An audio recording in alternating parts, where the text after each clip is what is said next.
నమస్కారం అండి. భగత్ సింగ్ జీవిత చరిత్ర. అమరవీరుని పుట్టుక అండి. అవి భారతదేశానికి స్వాతంత్రం రాకపూర్వం రోజులు. ఆంగ్ల పరిపాలనా కాలం. భారతీయులు బానిసత్వానికి లోనై వ్యక్తిత్వాన్ని మంచి బ్రిటిష్ పాలకుని దైవంగా భావించేవారు. ఆంగ్లేయులు తమ చాకచక్యంతో భారతీయుల అద్భుతమైన అపురూపమైన సంస్కృతిని వారసత్వాన్ని తొలగించి వారి మేధస్సులో బానిసత్వాన్ని నింపారు.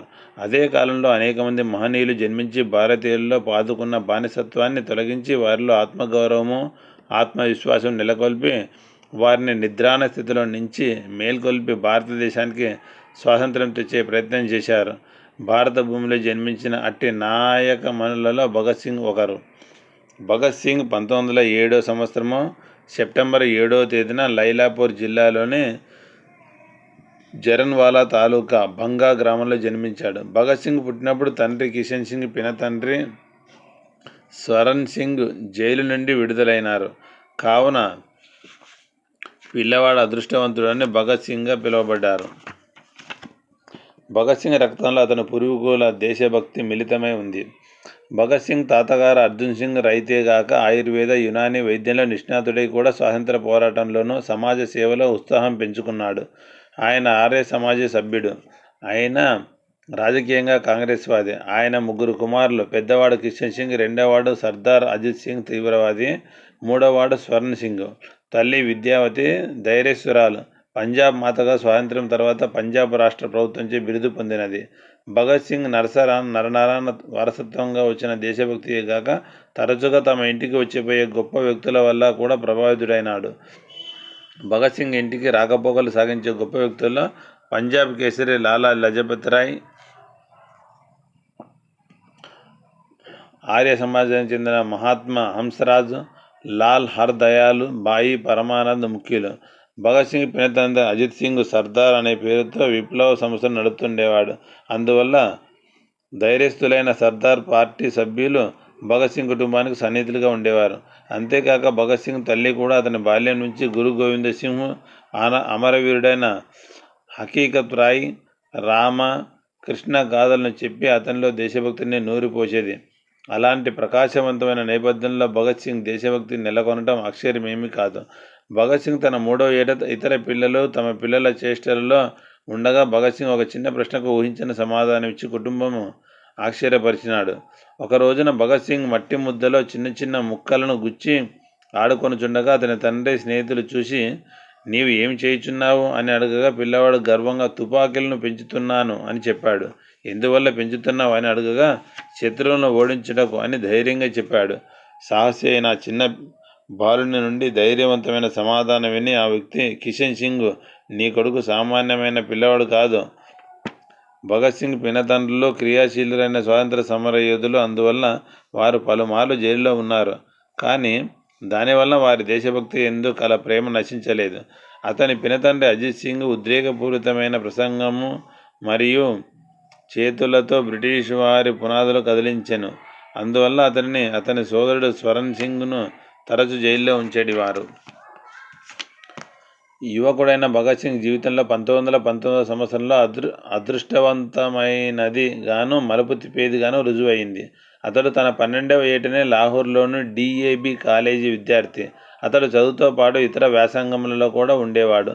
సంస్కృతము, ఇంగ్లీషు, చరిత్ర, ఉర్దూ అతనికి ఇష్టమైన విషయాలు. స్కూల్ అయిపోయిన తర్వాత తన స్నేహితులతో కలిసి యుద్ధ క్రీడలను ఆడుతూ దేశంలో జరగబోయే విషయాలను చర్చించేవాడు. ఒకరోజు అతడు వార్తాపత్రికలో జలియన్ వాలాబాగు దురంతాన్ని చదివాడు. విచారకరమైన భయానకమైన ఆ వార్త అతడిని సమూలంగా కదిల్చి మనస్సుని కల్లకల్లోలం పరిచినది. అతడు పిచ్చివాడి వలె అటు ఇటు తిరిగాడు.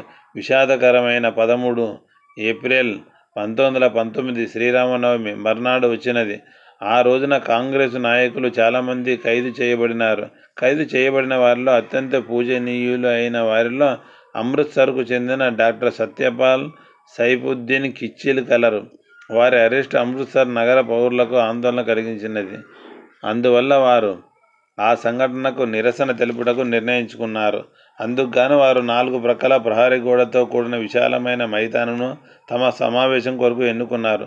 ఆ సభలో స్థానిక నాయకుల ప్రసంగములు కలవు. అందువల్ల జనము గుంపులుగా హాజరైనారు. అందులో స్త్రీ పురుషులు కలరు. ఆ సభా కార్యక్రమం యొక్క ఉద్దేశం ప్రభుత్వం వారు స్వాతంత్ర యోధులను దేశద్రోహులుగా ఎంచుతూ రౌలట్ చట్టం ద్వారా తీసుకున్న చర్యను నిరసించుడే. అప్పటి పంజాబ్ లెఫ్టినెంట్ గవర్నర్ మైకేల్ ఓ డయ్యర్ అమృత్సర్ను నియంత్రణలో ఉంచడం కోసం తన కుడి భుజమైన జనరల్ డయ్యర్ను ఆధీనంలో ఉంచినాడు. జనరల్ డయ్యర్కు ఈ సమావేశం గురించి తెలిసిన మరుక్షణమే కోపము ఆవేశం అణుచుకోలేక భారతీయులకు బుద్ధి చెప్పుటకు నిశ్చయించుకొని తన సైనికులతో జలియన్ వాలాబాగ్ సమావేశానికి వచ్చినాడు. అతని కోపం ఎంత తీవ్రమైనదంటే అతను అక్కడ జరుగుతున్న సమావేశంను నిలుపుటకు ఏమాత్రం ప్రయత్నం చేయకుండా సుమారు 20,000 మంది అమాయక వ్యక్తుల సముదాయంను కాల్చివేయమని తన సైనికులకు ఆదేశం ఇచ్చినాడు. జనరల్ డయ్యర్ నిరాయుధులు అమాయకులైన వ్యక్తుల సముదాయాన్ని పాశవికంగా కాల్చి చంపటం చూసి ఆనందించాడు. అందుకు గాను అతడు ఆ ప్రదేశం నుండి జనం బయట నుండి తప్పించుకొచ్చుటకు ఏకైక ప్రవేశ ద్వారంను తన సైనికులచే మూసివేయించినాడు. దానివల్ల జనం తప్పించుకోవడానికి వేరే మార్గం లేక ప్రాణాలు కాపాడుకోవడానికి అటు ఇటు పరిగెత్తారు.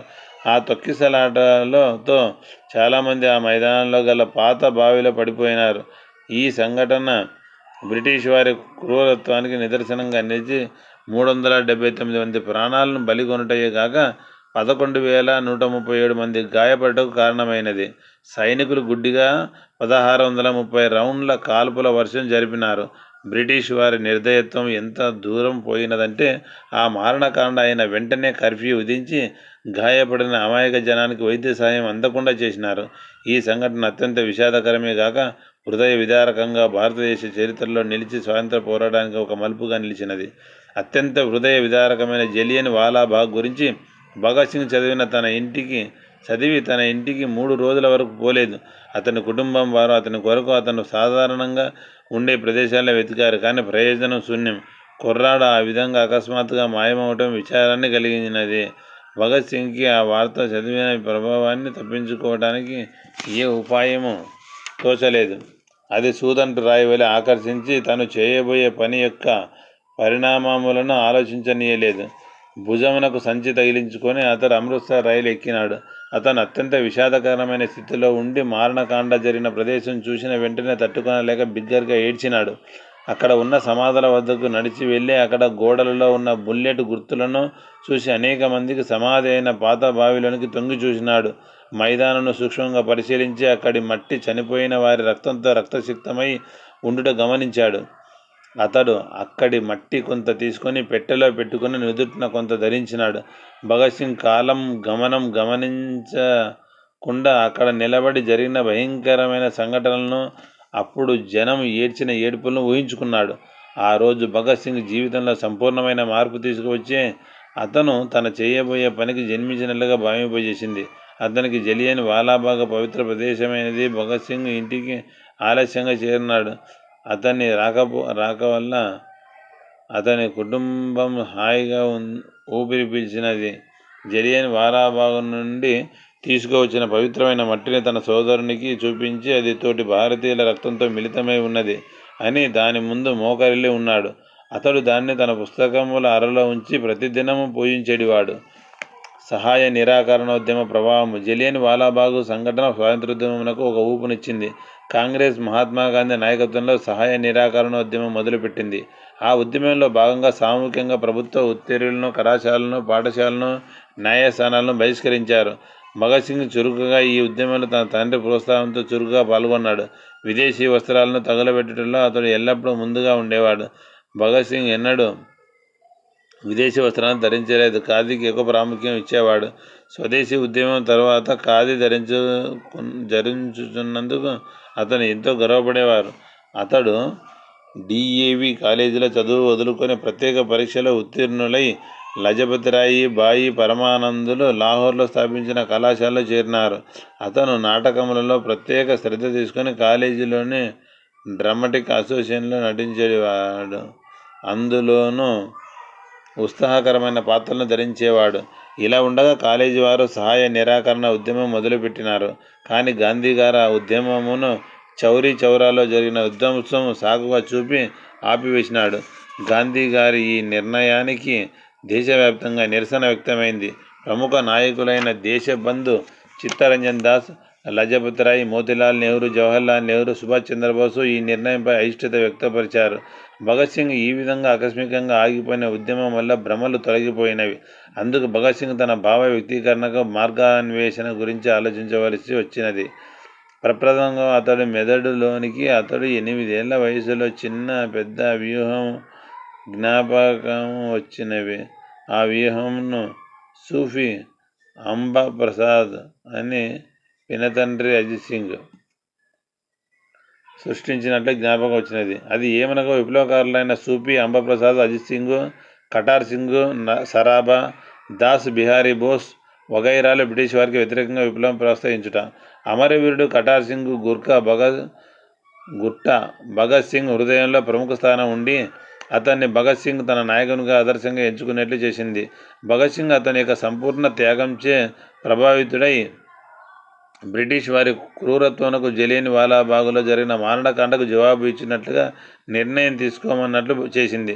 భగత్ సింగ్ బ్రిటిష్ వారు చేసిన క్రూర కృత్యములకు అదేవిధంగా అంత నిర్దయతతోనూ క్రూరత్వంతోనూ జవాబు ఇచ్చుట సరి అయినదని భావించినాడు. అతను అందుకు గాను తన మస్తిష్కంలో చక్కని వ్యూహం ఎన్నుకున్నాడు. భగత్ సింగ్ మొదటి లాహోరు కుట్ర కేసులో పాల్గొన్న సచీంద్రనాథ్ సన్యాలతో పరిచయం ఏర్పరచుకున్నాడు. అంతేకాకుండా అతను వివిధ విప్లవకారుల సంస్థల గురించి విని అందులో పాల్గొనటకు నిశ్చయించుకున్నాడు. కానీ ఇంకొక సమస్య తలెత్తినందువల్ల అతని భవితవ్యం గురించి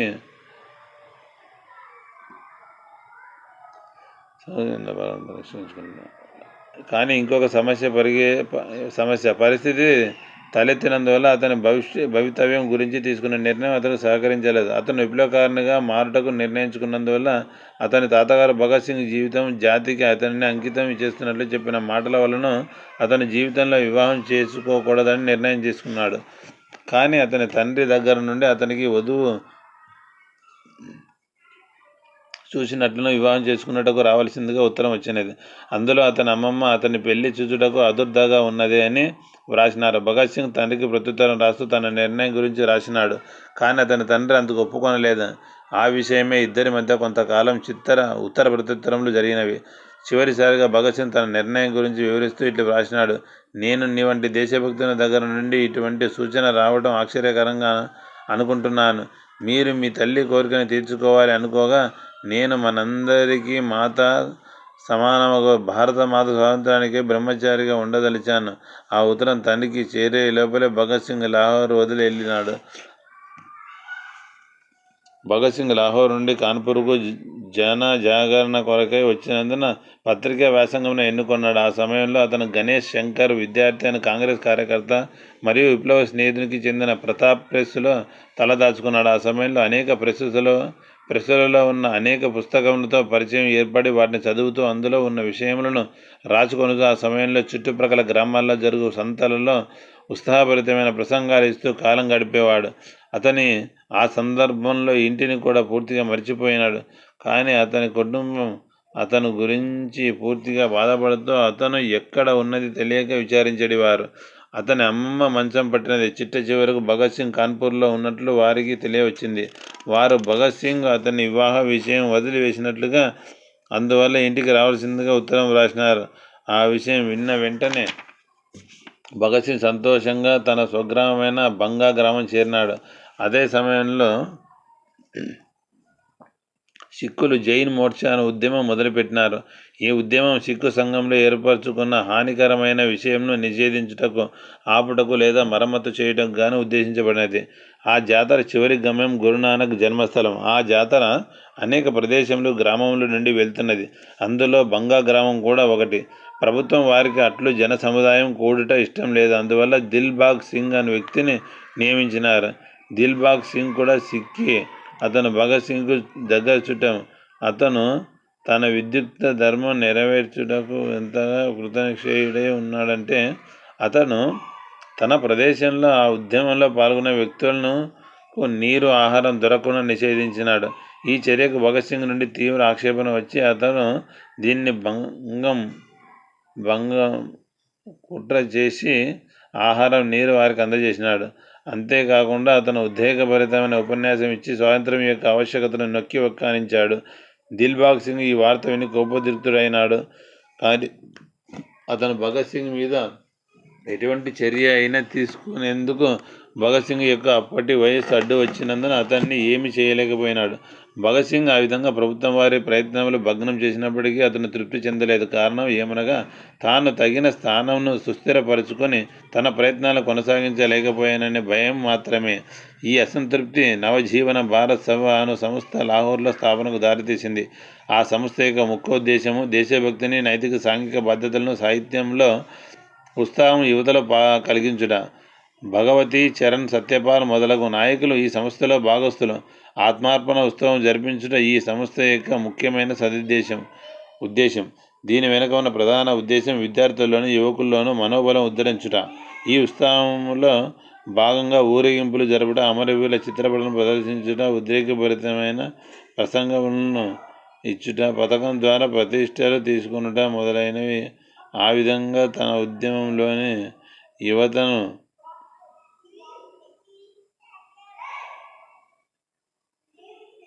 ఉద్రేకపూరిత ప్రసంగములు ఇచ్చుట, పథకం ద్వారా ప్రతిజ్ఞలు తీసుకొనుట మొదలైనవి. ఈ విధంగా తన ఉద్యమంలోని యువతను తీసుకొని పోవట సభ గొప్ప విజయం సాధించినది. ఇది పోలీసుల దృష్టి పడి భగత్ సింగ్ మీద ఒక కన్ను వేసి ఉండినట్లు చేసినది. ఎందువలనంటే భగత్ సింగ్ అజిత్ సింగ్ యొక్క కుటుంబీకుడని తెలుసు. అదీగాక వారికి భగత్ సింగ్ యొక్క ఉద్రేకభరితములైన ఉపన్యాసముల గురించి కూడా తెలిసినవి. నవజవాన్ భారత సభ కార్యక్రమంలో మూలకంగా భగత్ సింగ్ చాలా దూరం ప్రయాణములు చేయవలసి వచ్చినది. ఒకసారి అతను అమృత్సర్లో ఉండగా గూఢచారి వ్యవస్థ అతన్ని వెంబడించసాగింది. కానీ భగత్ సింగ్ తప్పించుకొని లాహోర్ పారిపోయాడు. దురదృష్టవశాత్తు లాహోర్ చేరుకోగానే రైల్వే స్టేషన్లో అరెస్టు చేయబడి కోట దగ్గర జైల్లో ఉంచబడినాడు. పోలీసులచే కోర్టులో దాఖలు చేయబడిన ఛార్జిషీటు ద్వారా తాను అరెస్టు చేయబడుటకు చూపబడిన కారణం తెలుసుకొనగానే అతను నిశ్చేష్టుడైనాడు. పోలీసు వారు భగత్ సింగ్ మీద దసరా ఉత్సవం సందర్భంలో బాంబు విసిరాడని నేరం మోపారు. భగత్ సింగ్కు ఆ విషయం తెలిసినప్పటికీ దానికి అతనికి ఏ సంబంధం లేదు. కానీ ఆ సంఘటన పోలీసులు భగత్ సింగ్ను పట్టుకున్నటకు ఆధారమైనది. వారు అతన్ని చిత్రహింసలు పెట్టి వారి ప్రశ్నలకు సమాధానం చెప్పించుటకు ప్రయత్నించారు. కానీ భగత్ సింగ్ బలిష్ఠుడు అగుట వలన ఒక్క ముక్క కూడా చెప్పలేదు. భగత్ సింగ్కు అదృష్టవశాత్తు లాహోర్లోని ప్రముఖులైన ఇద్దరు దునియా చంద్, దౌలత్ రామ్ అనే వ్యక్తులు భగత్ సింగ్ జైల్లోని దుస్థితి చూపి జాలి కొని 60,000 రూపాయలు జామీను కోర్టులో కట్టి విడుదల చేయించినారు. కానీ ఆ పరిస్థితి భగత్ సింగ్కు ఇబ్బందికరంగా మారింది. పోలీసులకు భగత్ సింగ్ యొక్క రాజకీయ వ్యవహారంలో తెలిసినచో ఇద్దరు ప్రముఖ వ్యక్తులచే కట్టబడిన 60,000 రూపాయలు ప్రభుత్వం వారు జమ చేసుకున్నందురు. అందువల్ల అతడు ఏమి చేయకుండా మౌనంగా ఉండవలసి వచ్చింది. కిషన్ సింగ్ అప్పుడు అతనిని గొడ్ల చావిడి చూడమని అడిగాడు. దసరా కేసులో భగత్ సింగ్ అరెస్టు చేయబడిన సమయంలో అతను ఉత్తర భారతదేశంలో చురుకుగా పనిచేయుచున్న చంద్రశేఖర్ ఆజాద్ను కలవాలని అనుకున్నాడు. ఆజాద్ చంద్రశేఖర్ సహాయ నిరాకరణోద్యమ సమయంలో 14 కొరడా దెబ్బలు తినడం వల్ల ప్రఖ్యాతి చెందినవాడు. భగత్ సింగ్కు ఆజాద్, చంద్రశేఖర్లో ఉన్న నిర్భీతి, ఆదర్శం, అంకిత భావం గుణముల వల్ల అతని ఎడల గౌరవం, ప్రేమ ఏర్పడినాయి.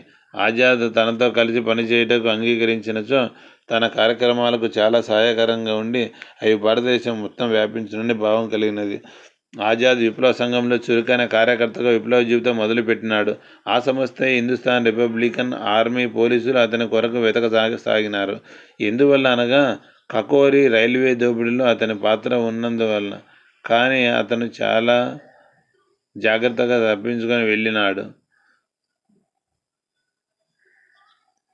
కకోరి కథానాయకులైన రాంప్రసాద్ బిస్మిల్, అష్ఫాక్ ఉల్లా ఖాన్ చంపబడిన తర్వాత ఆజాద్కు వారి ఎందునూ ఆ సంస్థ యందు గల నమ్మకం చేత ఆ సంస్థకు నూతన జీవం పోయుటకు చాలా కష్టపడ్డాడు. కుందన్ లాల్ అను విప్లవకారుడు భగత్ సింగ్కు ఆజాద్కు మధ్య సమావేశం ఏర్పాటు చేసినాడు. వారు కాన్పూర్లో కలుసుకున్నారు. భగత్ సింగ్, ఆజాదులు కలిసి పనిచేయుటకు మొదలుపెట్టారు. అగ్నికి గాలి తోడైనట్లు వాళ్ళిద్దరు కలిసి విప్లవ కార్యక్రమాలకు నూతనోత్సాహమును, అర్థమును ఇచ్చిరి. వారి సమిష్టి ప్రయత్నములు భారత స్వతంత్ర పోరాట చరిత్రలో ఒక నూతన అధ్యాయం సృష్టించినది. 8 సెప్టెంబర్ 1928వ తేదీన రాజస్థాన్, బీహార్ సంయుక్త రాష్ట్రముల నుండి వచ్చిన విప్లవకారులు ఢిల్లీలో ఒకచోట రహస్యంగా సమావేశమైనారు. ఈ సమావేశంలో హిందుస్థాన్ రిపబ్లికన్ ఆర్మీ యొక్క పేరును హిందుస్థాన్ సోషలిస్ట్ రిపబ్లికన్ అసోసియేషన్గా మార్చబడినది. వ్యూహములన్నింటినీ పన్నుంట భగత్ సింగ్ బాధ్యతగా కాగా వాటిని ఆచరణలో పెట్టు బాధ్యత ఆజాద్ చంద్రశేఖర్ది. అసోసియేషన్ సభ్యుల శక్తి సామర్థ్యంలో అంకిత భావం వలన సంస్థకు నూతన స్ఫూర్తి కలిగినది. సంస్థ యొక్క కార్యాలయములు ఢిల్లీ, లక్నో, ఝాన్సీ, కాన్పూర్, కాశీ, ఆగ్రా, లాహోర్ మొదలైన చోట్ల ప్రారంభించబడినవి. ఆ సమావేశంలో తీసుకునబడిన ప్రధాన నిర్ణయంలో ఏమనగా సంస్థ యొక్క ఆదాయం కొరకు ప్రభుత్వ ఖజానాలను, పోస్టాఫీసులను కొల్లగొట్టుట, అనవసరంగా ఎవరినూ త్యాగం చేయకుండుట, సంస్థ యొక్క ఉనికిని గురించి తన జాగ్రత్తని శక్తివంతమైన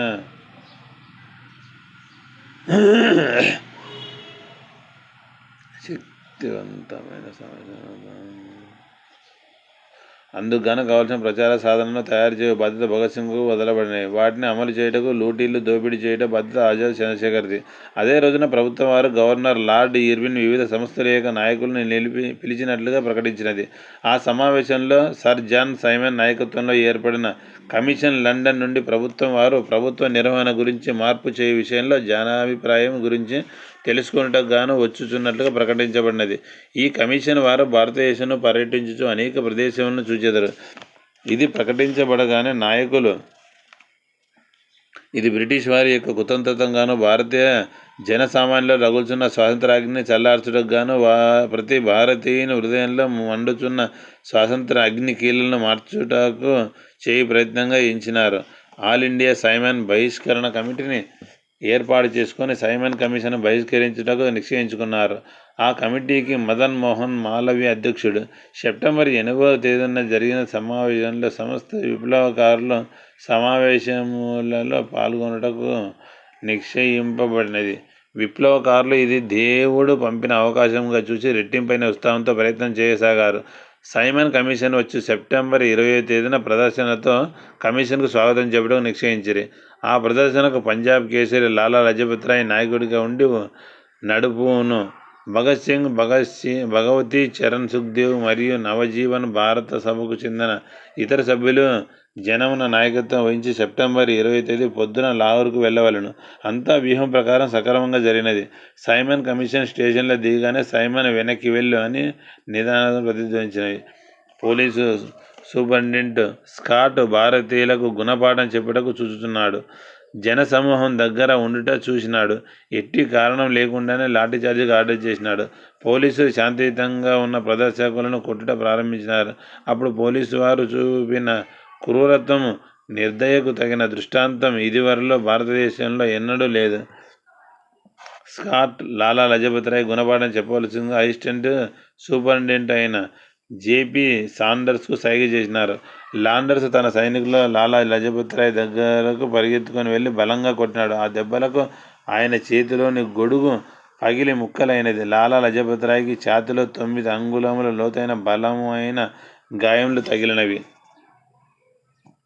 లాలా లజపత్ రాయ్ బలహీనంగా ఉన్నప్పటికీ ఆ రోజు సాయంత్రం ఏర్పాటు చేసిన సమావేశంలో పోలీసుల క్రూరతను నిరసించుటకు హాజరైనాడు. ఒంటి నిండా కట్లతో సమావేశంలో మాట్లాడుతూ అమాయక పౌరులను హింసించినందువలన ప్రభుత్వం ఉండుటకు అర్హం కాదని ప్రసంగించినాడు. అటువంటి ప్రభుత్వం నాగరికం కాదు.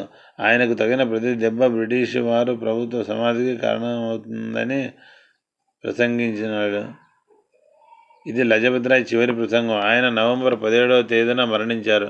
లాహోర్ మరియు జాతి మొత్తం ఆ మరణ విచారణలో మునిగిపోయినది. దేశబంధు చిత్తరంజన్ దాసు భార్య బసంతీదేవి విప్లవకారులను జాతి మొత్తానికి పూజనీడిన వ్యక్తి మరణమునకు ప్రతీకారం తీర్చుకోవలసిందిగా ఉత్తేజపరిచినది.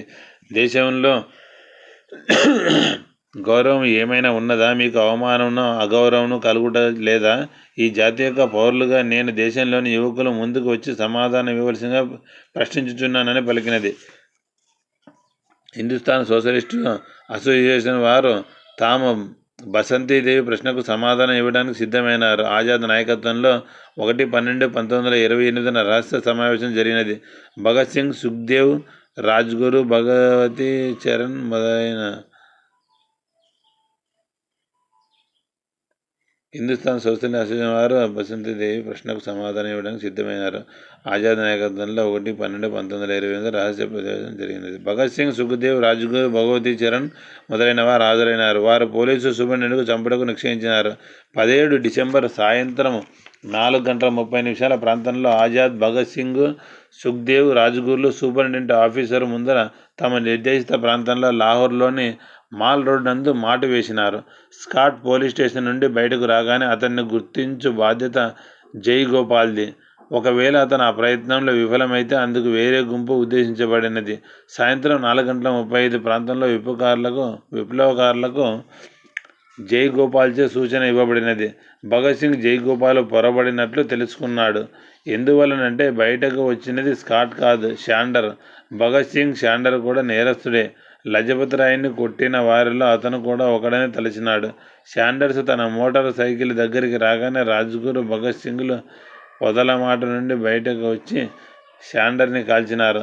ఆ బుల్లెట్ శాండర్కి తగిలి బాధతో అరుస్తూ క్రిందపడి మరణించాడు. భగత్ సింగ్ మరియు రాజ్గురు శాండర్స్ని చంపిన తర్వాత అక్కడి నుండి పారిపోయారు.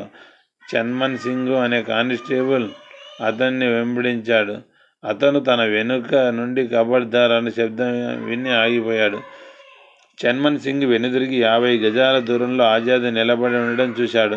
అంత దూరం నుండి ఆజాద్ ఏ విధమైన చర్య తీసుకోలేడని కొంచెం కదిలాడు.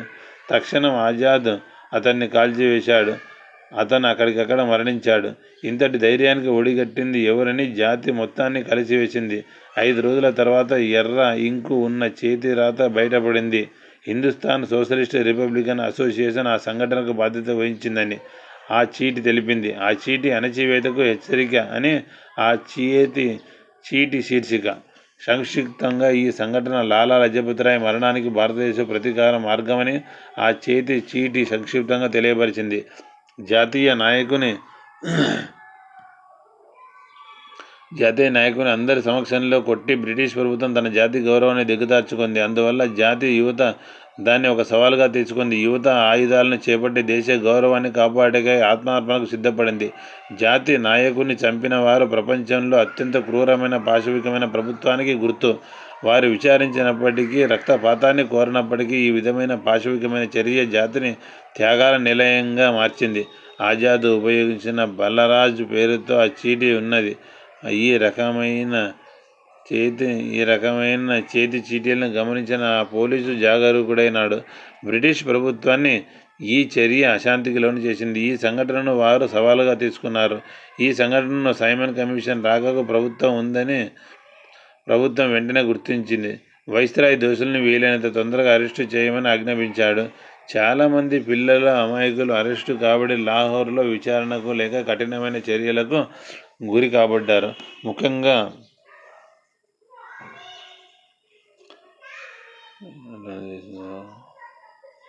బ్రిటిష్ ప్రభుత్వానికి ఈ చర్య అశాంతికి లోను చేసింది. ఈ సంఘటనకు వారు సవాలుగా తీసుకున్నారు.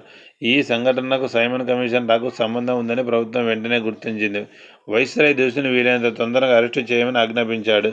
చాలామంది పిల్లల అమాయకులు అరెస్టు కాబడి లాహోర్లో విచారణకు లేక కఠినమైన చర్యలకు గురి కాబడ్డారు. ముఖ్యంగా రోడ్లు, రైల్వే స్టేషన్లు, బస్టాపులు నిశ్చితంగా రక్షణ ఇవ్వబడ్డాయి. ఈ మధ్యకాలంలో భగత్ సింగ్, అతని అనునాయులు లాహోర్ నుండి తప్పించుకునే ఆలోచన చేశారు. భగత్ సింగ్ గడ్డాన్ని తీసివేసి భిన్నమైన దుస్తులతో సందర్భానికి తయారైనాడు. డిసెంబర్ 22వ తేదీన భగత్ సింగ్ సీనియర్ ఆఫీసర్గాను తన భార్య బిడ్డలతో భగవతీ చరణ్ వారి నౌకర్గా రాజ్గురు లాహోర్ స్టేషన్ చేరుకున్నారు. అత్యంత కఠినమైన రక్షణ నుండి భగత్ సింగ్, అతని స్నేహితులు మొదటి తరగతి గది బోగిలో ప్రవేశించగలిగాడు. ఆజాద్ కూడా అదే రైల్లో సాధువులా ప్రయాణిస్తున్నాడు. ఆజాద్, రాజ్గురు ఇంకా మరికొందరు మధ్యలో దిగిపోయారు. కానీ భగత్ సింగ్ కలకత్తా వరకు ప్రయాణించాడు. అక్కడ భగవతీ చరణ్ ఆయనను ఆహ్వానించాడు. అదే సమయానికి కలకత్తాలో కాంగ్రెస్ సమావేశం జరగబోతున్నది. భగత్ సింగ్ కదిలి ప్రజా సమూహంలో కలిసిపోయి భారతదేశం అంతటా ఈ సంఘటనకు ఎలా స్పందిస్తున్నదో తెలుసుకోవడానికి ముందుకు సాగాడు. శాండర్స్ను చంపుటకు తీవ్రంగా విమర్శించినప్పటికీ ప్రజలు ఈ సంఘటనను అభినందించడాన్ని తెలుసుకున్నాడు. బ్రిటిష్ ప్రభుత్వానికి తగిన సమాధానం ఇవ్వబడింది అని అతను భావించినాడు. అతడు ఒక లక్ష్యంతో కలకత్తా చేరుకున్నాడు. బెంగాల్ విప్లవకారులు బాంబుల తయారీలో సిద్ధహస్తులని విన్నాడు. అందుచేత వారిని కలిసి తనతో పాటు తీసుకెళ్లి ఫ్యాక్టరీ స్థాపించి బాంబులు ఉత్పత్తి చేయాలి అనుకున్నాడు. భగత్ సింగ్ బాంబు తయారీ నిపుణుడైన జతిన్ దాస్ను ఒప్పించడానికి ప్రయత్నించాడు. కానీ జతిన్ దాస్ దక్షిణ భారతదేశానికి వెళ్ళడానికి నిరాకరించాడు. చాలాసేపు చర్చలు జరిగిన తర్వాత బాంబు తయారీ శిక్షణ కలకత్తాలో నేర్పుటకు నిర్ణయించబడింది. శిక్షణకు తగిన వారిని ఎన్నుకునే బాధ్యత ఆజాద్ తీసుకున్నాడు. జతిన్ దాస్ వారికి శిక్షణ ఇచ్చాడు. కార్న్ వాలిస్ రోడ్లోని ఆర్య సమాజంలో వారు పనిచేశారు. హిందుస్థాన్ సోషలిస్ట్ రిపబ్లికన్ సేవ బాంబు తయారీదారులను తానే కలిగి ఉన్నారు. ఈ మధ్య కాలంలో భగత్ సింగ్ రహస్యంగా ఫ్యాక్టరీలలో తయారైన బాంబులను ఆగ్రా, ఢిల్లీ, లాహోర్, సహరన్పూర్లలో చేర్చాడు. పార్టీ సభ్యులు అతి కొద్ది కాలంలో నైపుణ్యమైన బాంబులను పెద్ద సంఖ్యలో తయారు చేశారు. శాండర్స్ సంఘటన నుండి లాభం పొంది తద్వారా స్వతంత్ర భారతదేశానికి పోరాటానికి ప్రజలను సన్నద్ధపరచాలనుకుంది. ప్రభుత్వం 2 చట్టాలను ప్రవేశపెట్టడానికి ఈ చర్య అనువైన సమయంగా భావించారు. 1929 ఏప్రిల్ 8వ తేదీన ప్రభుత్వం 2 బిల్లులను ప్రవేశపెట్టింది. అందులో ఒకటి జాతీయ బానిసత్వంలో వృద్ధి వేస్తూ అణచివేత దాని లక్ష్యం. ఏ విధమైన ముందు ప్రయత్నం లేకుండా ఎవరినైనా ఖైదు చేయటం రెండవ బిల్లు యొక్క లక్ష్యం. హిందుస్థాన్ సోషలిస్ట్ రిపబ్లికన్ అసోసియేషన్ భారత ప్రజల ప్రతినిధి బృందం ఈ బిల్లును వ్యతిరేకించినప్పటికీ బ్రిటిష్ ప్రభుత్వం వాటిని ప్రవేశపెట్టడానికి నిర్ణయించుకుంది. అసోసియేషన్ ఈ విషయాన్ని మార్చి 29, 1929 సంవత్సరంలో చర్చించి అసెంబ్లీలో బాంబులు వేయడానికి నిర్ణయించింది. జాగరూకులవమని హెచ్చరించుటయే దీని లక్ష్యం. ఈ నిర్ణయం జరిగినప్పటికీ బాంబులు నిజానికి ఎవరు విసరాలనే ప్రశ్న ఉద్భవించింది. చాలాసేపు తర్జనలు భర్జనలు ఆలోచనలు జరిగిన తర్వాత భగత్ సింగ్, బటుకేశ్వర దత్త ఈ కార్యక్రమం నిర్వహించడానికి నిర్ణయించడమైనది. ప్రతి విషయం ప్రణాళికగా సాగింది. అవసరమైన అన్ని ఏర్పాట్లు తీసుకునబడ్డాయి. భగత్ సింగ్, ఆజాద్ పార్లమెంటు భవనానికి వెళ్ళి దాన్ని దర్శించారు. వారు అవసరమైన మార్గాలను చూసుకున్నారు. విసరవలసిన బాంబుల్ని ఎన్నుకున్నారు. చేతి చీటీలను అచ్చు వేయించి సిద్ధపడ్డారు. 1929 ఏప్రిల్ 8వ తేదీన భగత్ సింగ్, బటుకేశ్వర దత్త వారి ప్రణాళికను అమలుపరచడానికి సిద్ధమవుతుండగా ప్రతి ఒక్కరూ జాగరూకులై నిలిచారు. నిజానికి ఈ చర్య ఆత్మహత్యతో సమానమైనది. ఇది వారి అరెస్టుకు, విచారణకు కారణభూతము. దుర్గాబాయి, సుశీలాదేవి వారి నిరుతను తిలకం దిద్ది వారు నిష్క్రమించబోయే సమయంలో రసగుల్లా తినిపించి భారమైన గుండెలతో కన్నీళ్లతో నిలిచారు. భగత్ సింగ్, బటుకేశ్వర దత్త కాకి నిక్కర్లను, కోట్లను ధరించారు. బాంబులను, చేతి చీటీలను తమ కోటు జేబులో దాచివేశారు. పిస్తోల్ను తన జేబులలో పెట్టారు. భగత్ సింగ్ ఆ రోజున టోపీని పెట్టుకున్నాడు. అసెంబ్లీ ప్రారంభమైనది. బిల్స్పై చర్చలు ప్రారంభమైంది. ఆజాద్, భగవతీ చరణ్ భగత్ సింగ్ను అనుసరించినారు. బటుకేశ్వర దత్త అంతకు పూర్వమే వారు మార్కు చేసుకున్న కుర్చీల్లో కూర్చున్నారు. ప్రశ్నల సమయం అయిన తర్వాత బ్రిటిష్ ప్రభుత్వం బిల్లుల్ని ప్రవేశపెట్టింది. కానీ ఓటింగ్ సమయంలో ఆ 2 పెద్ద మెజారిటీతో ఓడిపోయినాయి. జాన్ షోస్టల్ లేచి ప్రభుత్వానికి అనుకూలంగా మాట్లాడుతూ విటో పవర్ను ఉపయోగించి ప్రభుత్వం ఈ 2 బిల్లులను అతడు తన మాటలను పూర్తి చేయకుండానే భగవత్ సింగ్, బటుకేశ్వర దత్త లేచి నిలబడ్డారు. భగత్ సింగ్ అసెంబ్లీలో బాంబులు విసిరాడు. ఆ సమయంలో అప్పటి అసెంబ్లీ స్పీకర్ విఠల్భాయ్ పటేల్ లేచి నిలబడ్డాడు. సరిగ్గా అప్పుడే హాలు మధ్య భాగంలో పెద్ద ధ్వనితో విస్ఫోటనం చెందింది. బాంబు ఎదుటి గోడకు తగిలి షోస్టర్ను తాకింది. అతడు ఆకు మాదిరిగా ఊగిపోయినప్పటికీ ఏమీ కాలేదు. మరుక్షణంలో రెండవ విస్ఫోటనం వినబడి హాల్ అంతా పొగతో నిండిపోయినది. ప్రతి ఒక్కరూ ప్రాణాలను కాపాడుకోవడం కోసం పరుగులు పెట్టారు. అదే సమయంలో విప్లవవాదులు బిగ్గరగా నినాదాలు చేయటం మొదలుపెట్టారు. ఆ ధ్వనులకు హాల్ అంతా ప్రతిధ్వనించిపోయింది. దానితో పాటుగా చేతి చీటీలను హాలులో విసిరివేయటం మొదలుపెట్టారు. హాలు అంతా ఇంక్విలాబ్ జిందాబాద్, ఇంపీరియలిజం, సామ్రాజ్యవాదం నశించాలి, HSRCA జిందాబాద్ అనే కేకలతో నిండిపోయినది. ఇటువంటి పరిస్థితుల్లో కూడా ప్రతి ఒక్కరూ ప్రాణరక్షణకు పరిగెత్తుతుంటే ఎప్పటికీ అర్పించలేని అమూల్యమైన గొప్పవారైన 2 భారత పుత్రులు మధ్యలో నిశ్చితంగా నమ్మకంతో ఓర్పు నిండిన ముఖాలతో నిలబడి ఉన్నారు. అప్పుడు పోలీస్ ఆఫీసర్ సార్జెంట్ టెర్రీ వచ్చి ఆ పని మీరు చేశారా అని అడిగారు. వారు తమ పిస్తోల్ను బల్లపై ఉంచి బేడీలపై చేతులను ముందుకు చాచారు. ఆ చేతి చీటీల హాల్లో విరజిమ్మబడి ఉన్నవి. స్పష్టంగా, ఖచ్చితంగా విప్లవవాదుల కోరికలను బహిర్గతపరిచినవి. అణచివేతదారులు ముసుగులుగా ధరించిన న్యాయం, చట్టం తీసివేయటం విప్లవకారుల ధర్మమని ఆ చేతి చీటీలు వెల్లడించినది. వారు ప్రజాప్రతినిధులను ముందుకు వచ్చి తమ ప్రాంతాలను బ్రిటిష్ ప్రభుత్వపు అవినీతిని బయటపెట్టడంలో తమకు సహాయం చేయమని కోరారు. ఆ బిల్లులు ప్రజాప్రతినిధులను ప్రజలు మేల్కొల్పడానికి ప్రయత్నిస్తే ఒప్పుకోమని నిబంధనలు, పద్ధతులు, ప్రభుత్వం, పార్లమెంటు వారి కోరికలను గౌరవించదని స్పష్టం చేసినవి. వారు బాంబుల విసిరివేత, లాలా లజపతిరాయ్ మరణమునకు, బిల్లుల అణచివేతకు తిరుగుబాటు అని అణచివేతకు సంబంధించిన ఈ 2 బిల్లుల ప్రవేశంను ఎదిరించడం అని అన్నారు. బలరాజ్ అని సంతకం చేసిన వాడు ఆజాద్ తప్ప మరి ఒకడు కాదు. ఇన్స్పెక్టర్ జాన్సన్ సార్జెంట్ టెర్రీకి సహాయపడటకు ముందుగా రాబోగా భగత్ సింగ్ బాంబుల విస్ఫోటానికి మేమే కారణమని ఒప్పుకుంటామని అన్నాడు. బాంబుల విస్ఫోటనం యొక్క లక్ష్యం నెరవేరినది. ఈ విషయం భారతదేశం అంతటా చర్చించబడింది. ఈ నేలపై జన్మించిన గర్వించదగిన యువపుత్రులను చూసి, వారిని, వారి చర్యలను చూసి మరింతగా గర్వించారు. బ్రిటిష్ ప్రభుత్వానికి ఈ దెబ్బ గొప్ప అవమానంగా రుజువు అయినది. పెరుగుతున్న ఆత్మగౌరవ భావన, స్వాతంత్ర సముపార్జన భావన బ్రిటిష్ ప్రభుత్వం వారి నోటికి చేదుగా తగిలింది. ప్రభుత్వం విప్లవకారులను గట్టి ప్రయత్నంతో వేటాడసాగింది. లాహోర్లోని బాంబుల ఫ్యాక్టరీ మీద పోలీసుల దాడి జరిగింది. అచ్చట వారు కనుగొనబడిన పేలుడు పదార్థం మొత్తం 7,000 బాంబుల తయారీకి పనికి వచ్చున్న నరహన్పూర్లోని ఫ్యాక్టరీ కూడా కనుగొనబడి పూర్తిగా నాశనం చేయబడింది. విప్లవకారులు వివిధ ప్రదేశాల్లో పట్టుబడినారు. సుఖ్దేవ్, రాజ్గోపాల్ తదితరులు అరెస్టు కాబడి జైలుకు పంపబడినారు. అసెంబ్లీ దాడి కేసు విచారణ జూన్ 6వ తేదీ 1929 పూర్తి అయినది. భగత్ సింగ్, బటుకేసరి దత్తా విపులమైన వాంగ్మూలం ఇచ్చారు. దానిలో సారం దిగువ ఇవ్వబడినది. మేము అసెంబ్లీలో బాంబులు ఉంచామనేది నిజం. కానీ అది ఏ ప్రత్యేక వ్యక్తిని ఉద్దేశించి కాదు. లార్డ్ ఇర్వింగ్స్ దృష్టి బాంబు దాడి పరిపాలనా విధానం మీదనే అని మేము పూర్తిగా ఒప్పుకుంటున్నాము. కొంతమంది చిత్రించిన మాదిరిగా మేము బలప్రయోగాన్ని ఆరాధించము. మేము దేశానికి తలవంపులు తేము. మేము ఆలోచన రహితులం కాదు. మేము పౌర శాస్త్ర విద్యార్థులం. దేశం యొక్క అస్తవ్యస్త పరిపాలనా విధానాన్ని సమీక్షిస్తున్నాం. బలాన్ని ఉపయోగించి ఏదైనా పొందాలనుకుంటే అది అవినీతి బలప్రయోగం అని పిలువబడుతుంది. కానీ ఉత్తమ లక్ష్యాలను సాధించడానికి ఉపయోగిస్తే అది న్యాయవంతమైన. గురు గోవింద్ సింగ్, శివాజీ, వాషింగ్టన్ గారి బాల్టీ తదితరుల స్ఫూర్తికి, కొత్త శక్తికి మేము వినియోగించాము. ప్రభుత్వం మా వేతనాల దృష్టిని ఆకర్షించడానికి ఈ విస్ఫోటనం అవసరమని మేము భావించాము. ప్రస్తుత ఈ పరిస్థితి వారిని గుడ్డివారిగాను, చెవిటివారిగాను మార్చినది. అసెంబ్లీలో గాయపడిన వారు పట్ల మాకు ఏ విధమైన లక్ష్యాలు లేవు. మేము జీవితము స్వచ్ఛంగా, పవిత్రంగా ఉండాలని నొక్కి ఒక్కానిస్తున్నాం. విప్లవం అనే మాటకు నిజమైన అర్థం సమాజంలో పరిపూర్ణమైన మార్పు. విప్లవము సమాజం యొక్క సహజమైన హక్కు. స్వాతంత్రము వ్యక్తి జన్మ హక్కు. మా లక్ష్యం నెరవేర్చుకున్నకు ఎటువంటి అపాయములైనా, ఎంతటి త్యాగాలైనా ఎదుర్కొనడానికి సిద్ధంగా ఉన్నాం. మాకై మేము విప్లవానికి మా యవ్వనాన్ని త్యాగం చేయాలనుకుంటున్నాం. మా త్యాగాలు చందన సుగంధ భరితాలని మాకు తెలుసు.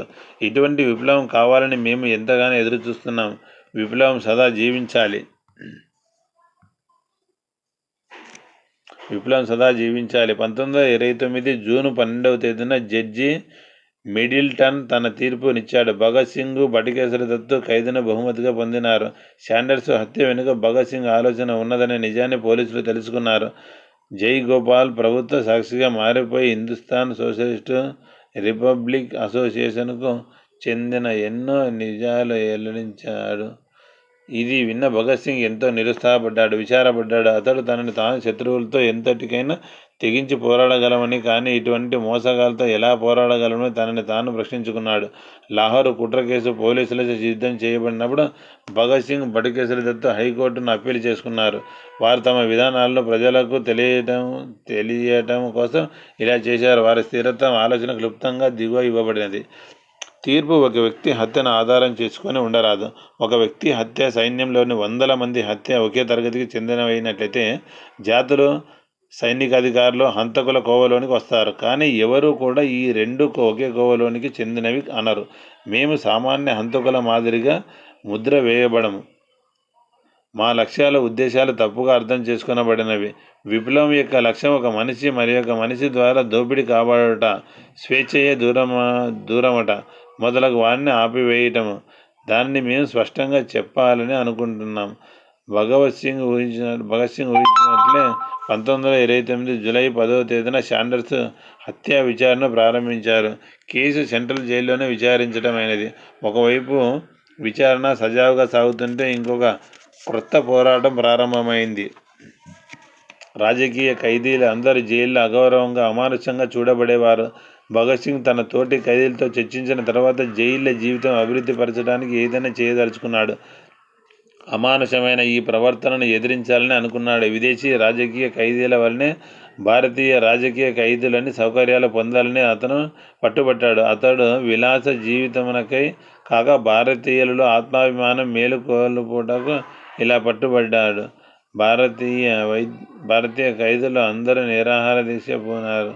ఈ అత్యంత కఠినమైన సమయంలో పరిస్థితుల్లో ఆకర్షణలో ఈ నిర్ణయం జరిగిందని రుజువు చేసినది.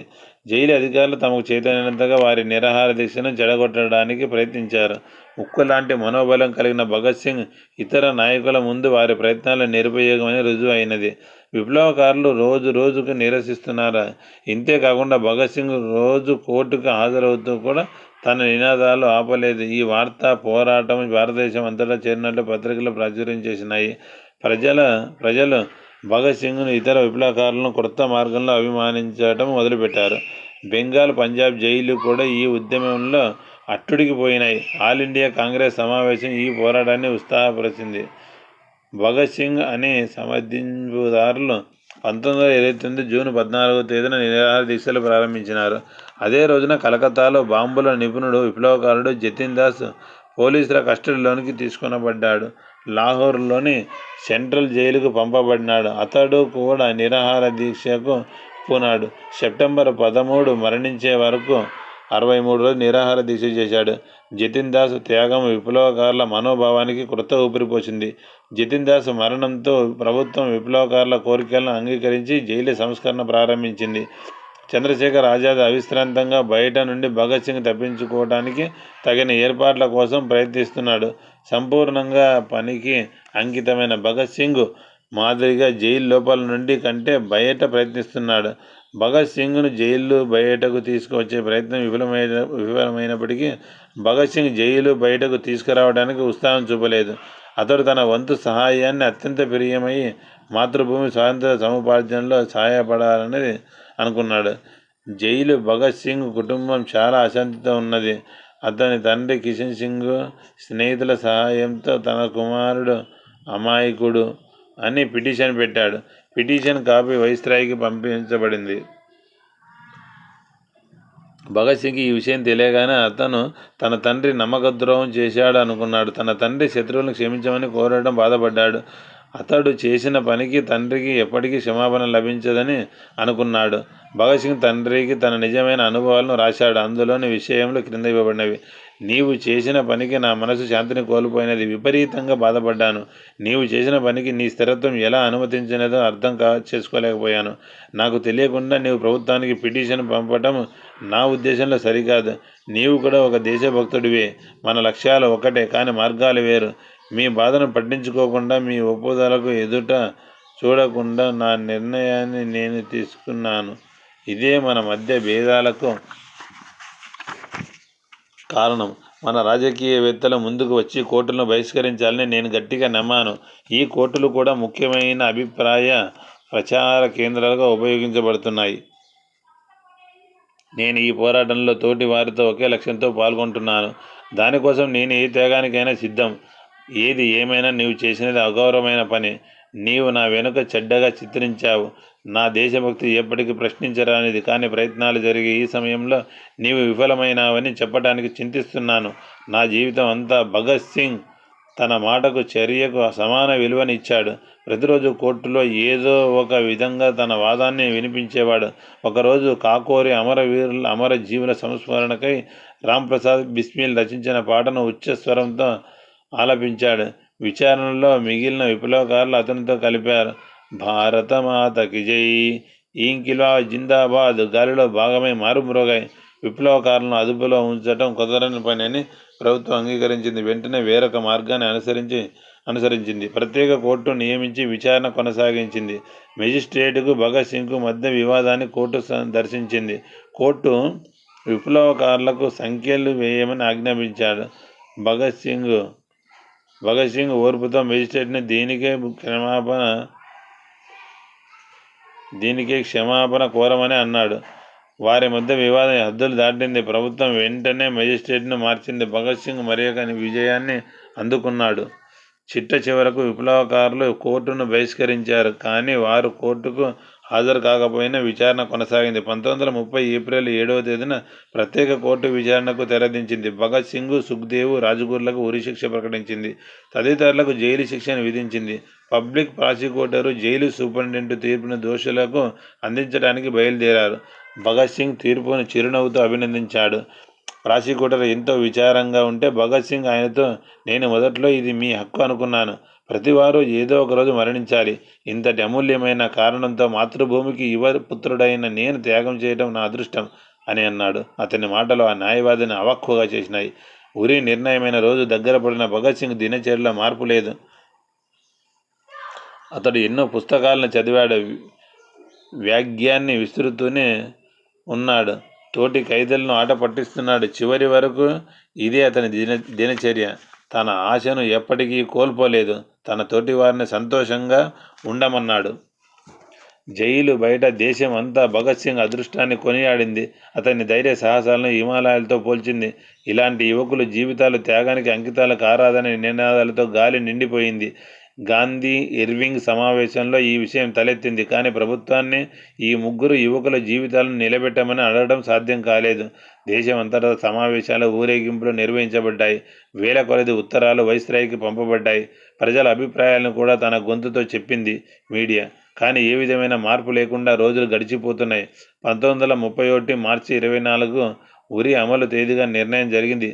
భగత్ సింగ్ తండ్రి కిషన్ సింగ్ బాధపడినప్పటికీ అతని తల్లి విద్యావతి దేవి నిజమైన దేశభక్తునికి జన్మనిచ్చానని రుజువు చేసింది. ఆమె భగత్ నా బిడ్డ, కానీ మరణానికి భయపడకుండా ప్రపంచమే మర్చిపోలేని త్యాగభరితమైన మరణం. నిజంగా నేను జాతికి అమరజీవి అన్న నిజం నన్నెంతో గర్వపరుస్తుంది. చివరి వరకు నిశ్చలంగా దేనికి ఎవరికి వెరవకుండా నిలబడినావు అని అన్నది.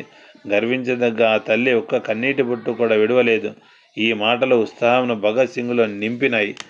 అతను ఒక నూతనమైన పోలికలేని కొత్త శక్తిని పొందాడు. భగత్ సింగ్ మౌనంగా, శాంతంగా, అలజడి లేక ఉన్నాడు.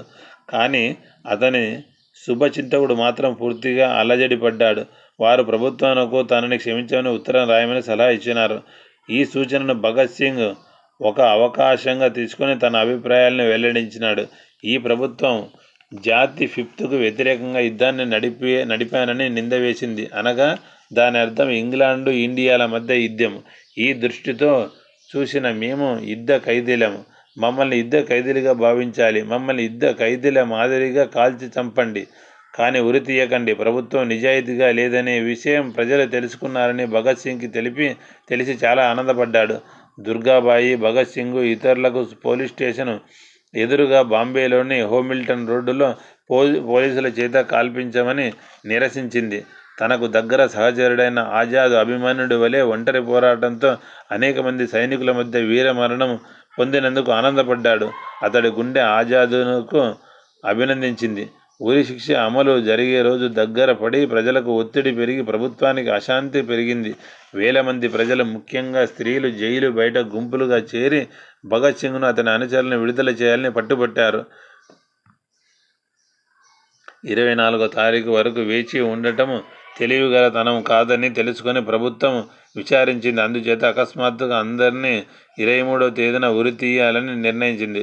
సూపరింటెండెంట్ భగత్ సింగ్ను చేరి అతని అనుచరులను కూడా అదే సాయంత్రం ఉరి తీయబడుతున్నారని తెలియపరిచాడు. వారు ముగ్గురు ఉద్రేకమునకు లోనై మేరా రంగ్డా బసంతి చోలా అనే అమర జీవుల కోసం పాడే పాటను పాడటం మొదలుపెట్టారు.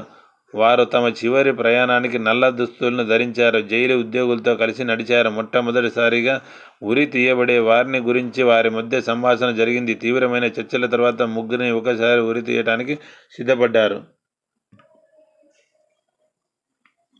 ఆ ముగ్గురు ఒకేసారి భారత్ మాతాకి జై, ఇంక్విలాబ్ జిందాబాద్, సామ్రాజ్యవాదం నశించాలని పెద్ద పెట్టిన నినాదాలు చేశారు. భగత్ సింగ్ తోటి ఖైదీలు వారితో కలిశారు. జైలు ఆవరణ బయట ఉన్న వేలాది మంది జరుగుతున్నదేమిటో ఊహించారు. వీరు కూడా ఆ నినాదాలతో గొంతు కలిపారు. వాతావరణం అంతా దేశభక్తితో నిండిపోయింది. ముగ్గురు ఉరికమ్మ మీద నిలబడ్డారు. ముఖానికి నల్లటి గుడ్డ కప్పడానికి ముందు భగత్ సింగ్ జైలు సూపరింటెండెంట్తో, నీవు అదృష్టవంతుడివి, ఎందుకంటే భారత స్వాతంత్ర సమర యోధుల్ని చిరునవ్వుతో మృత్యువుని ఎలా ఆహ్వానిస్తాడో చూస్తున్నావు. నీకు ఇది సువర్ణ అవకాశం అన్నాడు. 7 గంటల 23 నిమిషాలకి తలారి ఉరికంబ కొక్కని లాగాడు. భారతదేశం సాహసవంతులైన తన ముగ్గురు పిల్లలను కోల్పోయింది. ప్రభుత్వం త్యాగదనుల భౌతిక కాయాలను వారి బంధువులకు ఇవ్వడానికి భయపడింది. ఎందుకంటే వారి అంత్యక్రియల సందర్భంగా ప్రజల్లో నిబిడీకృతమైన దేశభక్తి పెళ్లికి రావచ్చుననుకుంది. అదే రోజు రాత్రి వారి భౌతిక కాయాలను సట్లెజ్ నదీ తీరాన దహనం చేసింది. ప్రజలు సట్లెజ్ నదీ తీరానికి చేరి వారి అస్థికలను పోగు చేసి వాటితో పెద్ద సంతాప ప్రదర్శన నిర్వహించారు. ఆ ముగ్గురు త్యాగం వృధా పోకుండా స్వాతంత్ర సమర యుద్ధం మరింత తీవ్రమైంది. Subhash Chandrabose Indian national army British ప్రభుత్వంపై దాడి చేసింది.